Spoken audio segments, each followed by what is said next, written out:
Hey, this is Eric with CartoonLearning.com. I just want to take a minute to show you the new Anime Studio 7 Pro version.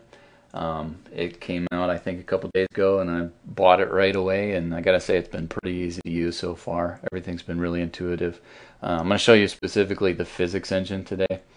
And what I did was I created you can see the triangle, and the ground is all fixed, and then I've got this little thing that's going to swing from its origin point, which is right here, and then I created a ball uh, to demonstrate the physics, and then this little thing is just an object with a hole in it, and I turned it into a gear. So basically, to use physics, it's real easy. You just create a bunch of vector layers, create a group, stick your vectors in the group, double click the group, come up to the physics tab and enable physics, and you can change the gravity direction to whatever you want, and then the magnitude. So once it's enabled, then you have control over each individual layer. Like my ball, go to the physics, I've got physics enabled.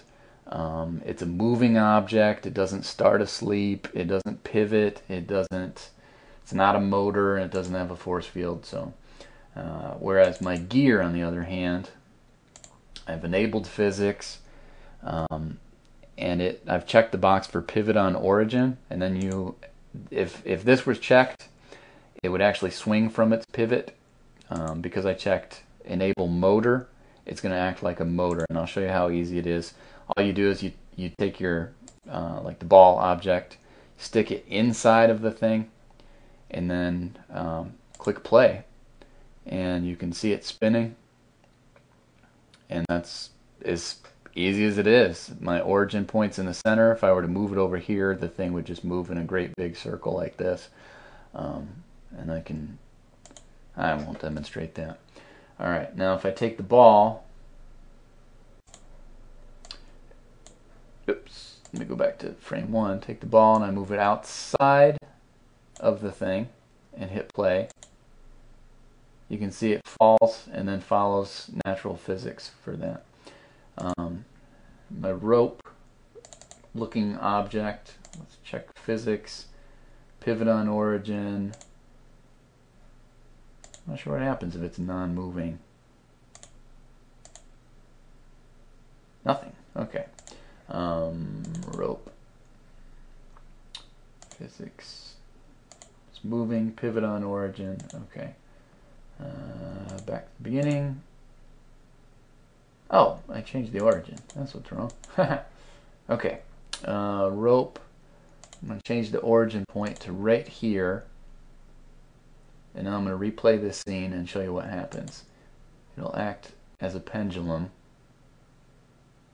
and catch the ball. But anyway, that's the new physics engine, and it is really, really easy to use. Very intuitive. I love it. One more thing, if you want to create something a little bit more complex, let's take the ball, and I'll actually move the layer over. Oops. Back to frame 0. Move the layer over and just touch the gear and then activate it. It will actually then follow the gear around as if it's part of the gear, so you could do some more complicated things. But that's all I got. I just wanted to show you how easy it is to use in case anybody's thinking about buying the program. Now you don't have to be afraid. You can see it. Alright. Visit cartoonlearning.com.